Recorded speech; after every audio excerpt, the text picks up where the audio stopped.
My name's Susie Johns, and in this video I'm going to be looking at watercolour brushes.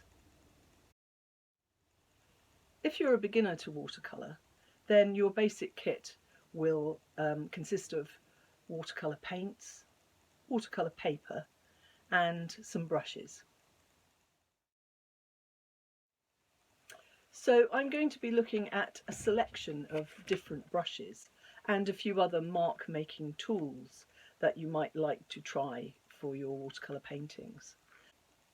And then when you've watched the demonstration and seen the properties of the various brushes and the different kinds of marks that they can make, I hope then you'll be able to decide which brushes you need to start off with and which ones you might like to save for later.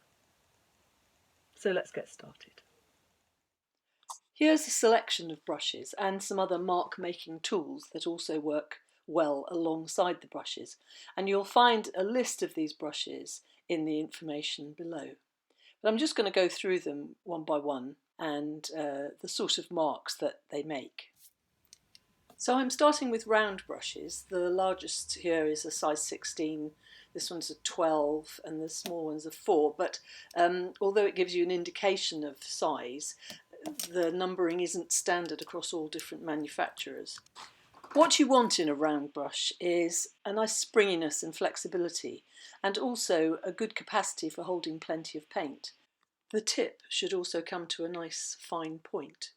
If you're going to start just with one round brush, I suggest a medium size to large one, as it's more versatile than a smaller one, giving you everything from very fine marks to very broad strokes. So here you can see that just by using the very tip of the brush you can produce a lovely delicate line, but then by varying the pressure on the brush you can produce a stroke of varying width, so it's very good for painting things like petals and leaves.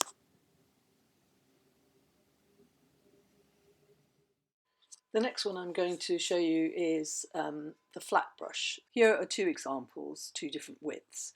The thing they have in common is a flat, straight tip, and they're sometimes called a one-stroke brush because you can just do a lovely even stroke of paint. And then if you turn them and use the edge of the tip, you can produce a narrow line or a varied line. Here's the narrower one. Oops. A little bit more paint, and again you can see why it's called a one-stroke brush. So the useful thing about a flat brush, a flat-tipped brush like this, is that you can paint nice even strokes like this with a squared off edge. As I mentioned before with the round brush, it's quite important for a flat brush to have a good holding capacity, to be able to hold a lot of paint, particularly so that you can apply a nice area of colour without having to replenish the brush. That one was a sable brush. This is just a very good quality synthetic, and you can see there's not a lot to choose between them. They both hold a lot of paint. When you're starting out with watercolour for the first time, you don't want to have to spend a lot of money, so I would start definitely with one good round brush and one good flat brush. The next one I'm going to show you is the flat wash brush. We've just looked at using a flat brush to lay an area of colour, and if you're working on a larger scale, it is useful to have a wider flat brush which will hold more paint and cover more paper area. As you can see here, you can make some really lovely, beautiful, broad strokes of paint when you're working on a larger scale. The next brush I'm going to show you is a Filbert. Some people call it cat's tongue because of its rounded shape. It's a flat brush but with a rounded tip. And just like the flat brush we looked at before, you can produce one long stroke or lots of shorter strokes. And the profile of the stroke is this rounded profile. You can use the edge of the brush for a finer line, or twist the brush as you go for a sort of varied line. The Filbert isn't a brush that you need in your basic kit, but it can be quite fun to use, like for these fish scales for example, or maybe some roof tiles or something similar. The next brush is called a mop brush, and it holds lots of paint, great for washes, and splodgy marks. But as well as applying paint, it's good for lifting paint. If you just take a clean, damp mop brush on some wet paint, you can use it to lift the paint, which is useful for things like clouds in the sky. Now we have some liner brushes. The one on the left's a normal round brush, the others have longer hairs. A liner brush, as the name suggests, is great for fine lines, whether they're variegated lines or more even lines. The longer, finer brushes are called riggers because they were used to paint the rigging on paintings of ships. And you can see, the lines they produce are lovely and delicate. Because they're very fine, they don't hold a lot of paint, but they can produce some really lovely, delicate work. I'm using a fine round brush here to paint the fins on the fish, but you could use a rigger or liner brush too. Next we have the fan brush. When you dip it in paint, the bristles separate and you can produce some really lovely sort of multiple lines. Great for painting grasses and that kind of thing, or water. Here I've got some wet areas of paint and I'm using the fan brush to sort of flick up the paint to create a sort of grassy effect. It's really good for that kind of thing, for landscape painting. And you can also use the edge of the brush for single grasses and finer lines. And I think you can see here that a fan brush gives you marks that you couldn't achieve with any other kind of brush, really. The sword liner brush is another of those brushes that you don't really need. It might appeal to you if you're the sort of person that likes to paint very loose watercolours, because it almost has a mind of its own. It can produce some really lovely flowing lines, and it's just a very, very versatile brush and very enjoyable to use. I'm using it here to create a sort of long flowing fuzzy line on damp paper, and you can also use it to drag the paint, and it creates some really interesting marks. The next brush is a quill.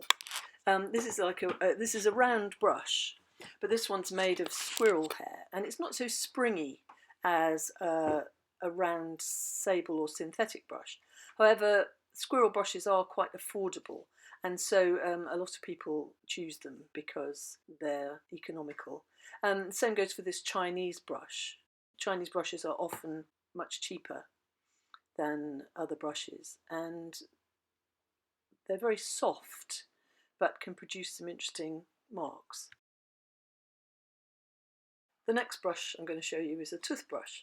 Just don't throw away your old toothbrush, it can come in really useful. It's great for spattering paint. Just dip the bristles in paint and then just flick it over your page. Or dip the toothbrush in paint and then just use it to actually apply the paint in a scratchy sort of way.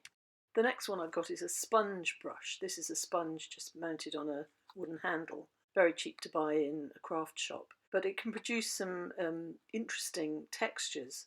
Just dip it in paint and just press it onto the paper, or just drag it across the paper. And this one is a glue spreader. It's a plastic glue spreader.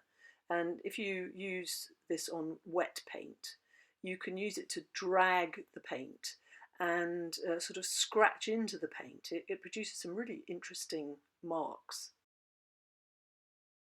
This is a stick that I've just sharpened to a point at one end. And again, this is useful not only for scratching into wet paint, but for dipping into paint and producing sort of broken, scratchy marks, like a very primitive drawing tool. I've used a craft knife to sort of whittle the other end of the stick into a flat nib shape. And here I'm dipping it into red paint and just dragging it. You have to keep dipping it into fresh paint, but you can create some very, very interesting textured marks with that. Another interesting mark making tool is a ruling pen. It has two metal prongs, and I'm using a brush here to load it with wet paint, which is held between those prongs. And then when you draw with it, you produce an even line, and it's a really nice, accurate tool to use. And this is particularly useful if you want lines that are more accurate and of an even width. You can adjust the gap between the prongs by turning the little wheel, and then you can produce a narrower or wider line. And if you want a really straight line, of course, you can always use a ruler. Finally, we have the Hake brush, which is an oriental brush, usually made of goat's hair, and it's a great wash brush, and it's relatively inexpensive too. So I hope this has given you an idea of which of the brushes that are best to start off with, probably a round and a flat brush, and then which brushes you might want to buy later to add to your collection. Thank you for watching. Do check out my other videos, and don't forget to press on the button below to subscribe to my channel. Thank you.